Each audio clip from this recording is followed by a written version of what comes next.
Charles Clément, le tueur au baignoire. Charles Clément est un tueur en série français qui a fait au moins 2 victimes et probablement près d'une vingtaine d'autres femmes victimes dans les années 50. Il s'est suicidé avant de se faire arrêter.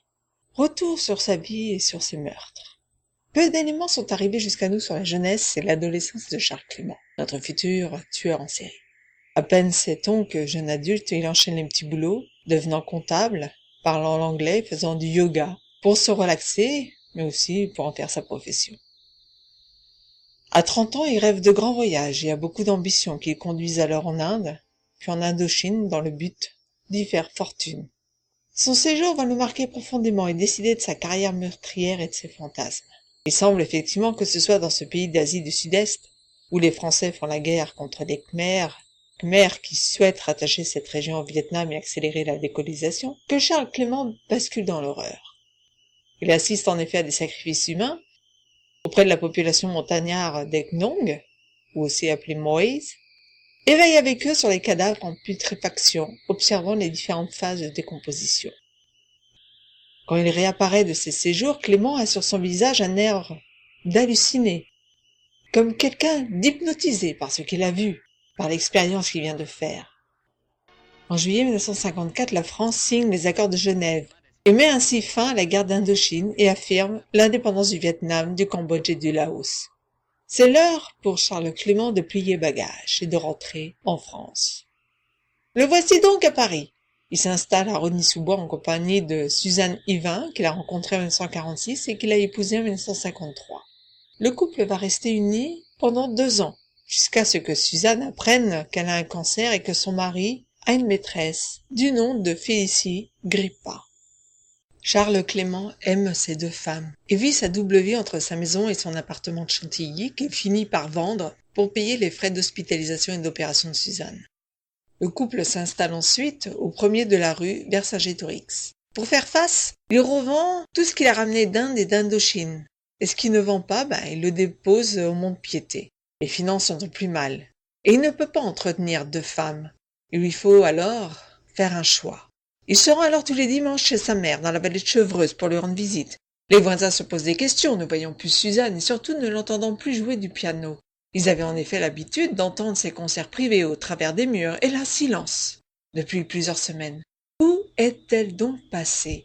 Les voisins questionnent le mari, qui leur répond que sa femme est partie se reposer quelque temps dans le Lot. Mais en fait de repos, Charles Clément l'a tuée et a profité de ses visites à sa mère, à qui il emmène du poulet rôti et des fleurs pour disperser le cadavre de feu sa femme dans une décharge de Bièvre.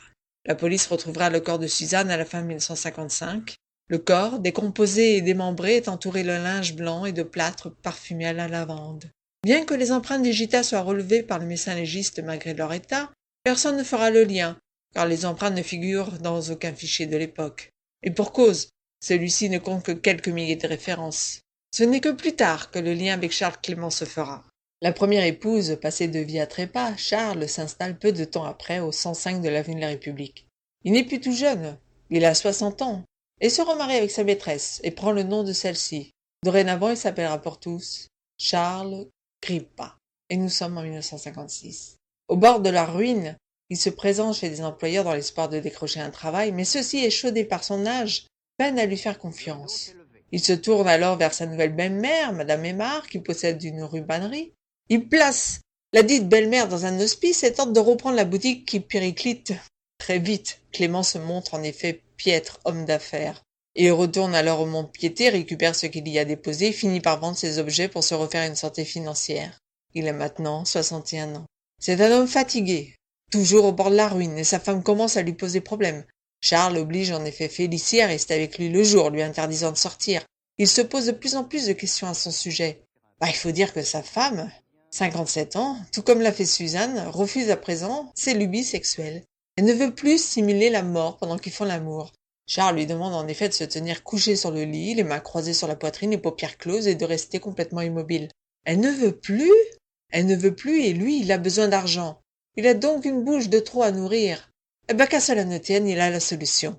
Il va tuer sa femme, et pour cela la plonger dans une solution de sel cérébos. À nouveau, les voisins vont se poser des questions. Où est passée Félicie? Certes, il ne la côtoyait pas souvent, mais au moins la croisait-il parfois. Oh, elle doit être partie dans la famille, se disent-ils. Mais oui, pourquoi poser la question à Charles? Cet homme est après tout le voisin parfait. Jamais un mot de travers, un homme cultivé, poli, toujours vêtu avec élégance. Oui, mais pas pour longtemps. L'argent de la rubannerie et de la belle-mère qu'il a vendu commence à s'épuiser aussi. Les notes de gaz arrivent, et les notes d'électricité suivent. Pour se remonter le moral, il va, durant 10 mois plutôt, se rendre tous les soirs au café du coin, pour prendre l'apéritif. Là, il raconte à qui veut l'entendre sa version de l'Indochine aux habitués du coin, avant de s'éclipser pour aller faire sa promenade quotidienne dans le cimetière du Père-Lachaise, où il se met là aussi à déposer d'étranges paquets. Félicie n'est plus, et beaucoup d'autres femmes vont suivre son sort au rythme d'une ou deux par mois. La police est sur les dents. Une douzaine de femmes seules ou prostituées sont portées disparues ou retrouvées étranglées, toutes à proximité du cimetière du Père-Lachaise. De son côté, Charles Clément, ou plutôt Charles Grippa, est désespéré. Le café crème n'arrête pas d'augmenter et ce soir de février 1959, quand il rentre, la concierge lui apprend qu'on vient de lui couper l'électricité et le gaz pour règlement de factures non effectuées. Charles compte ce qui lui reste d'argent. En tout et pour tout, 1495 francs. De quoi s'acheter quand même une bouteille de cognac. Et c'est ce qu'il fait. Il lui reste alors 5 francs pour vivre. Il remonte chez lui, se met à boire, déchire les tissus de l'appartement, détruit ceux qu'il reste comme bibelots, met tout sens dessous. Et sous, il prend une chaise, extirpe un revolver de son tiroir et part s'enfermer dans la salle de bain. Là, à côté de lui, dans la baignoire, se trouve ce qu'il reste du cadavre en décomposition de sa femme, qu'il a veillé amoureusement jour après jour. Il admire une dernière fois la bouillasse et se tire une balle dans la bouche. Nous sommes le 10 décembre 1957. Les voisins, incommodés par l'odeur nauséabonde qui émane, malgré le calfeutrage des portes et des fenêtres du studio occupé au 5e étage par Charles Clément, avertissent le commissaire de la folie Méricourt. Faut dire que le corps de Clément gît, le crâne explosé, la moitié du visage emporté par la balle d'un revolver qui serre encore dans sa main. Dans la salle de bain, la police découvre l'innommable. Dans la baignoire gît une bouillie brun jaune au relent insupportable. Dans ce liquide visqueux est immergé un paquet ficelé qui contient des membres dépecés non identifiés de ce qui semble être une femme. Un fauteuil est disposé à côté avec des restes de nourriture et la bouteille de cognac. Charles Clément est mort, en veillant une dernière fois sa femme, sa deuxième victime. Oui, il s'agit bien de Félicie. C'est la seule victime parmi toutes les femmes qu'il a tuées qu'il a voulu conserver près de lui dans l'appartement. Les autres, il les a dépecées démembrées, après qu'ils se soient satisfaits sexuellement post-mortem avec leur corps. Le tueur au baignoire a fini par se suicider, ruiné et malheureux. Il a laissé une lettre dans laquelle il avoue ses crimes. « Allez donc visiter, » écrit-il au policier, « la cave de la rue Burego. Il y a des choses intéressantes. » Et c'est à cette adresse, en effet, que se trouve, dans le quartier Saint-Fargeau, la rue Bannerie dont sa belle-mère était propriétaire. Mais aucune découverte macabre ne sera faite à cette adresse, bien que la police se soit mise à enquêter sur la disparition d'une vieille dame, parente de la famille Grippa, qui habitait Fleury-sur-Andelle, près de Louviers, qui avait rendu visite au couple. D'autres lettres seront découvertes dans les derniers mots de Charles Clément.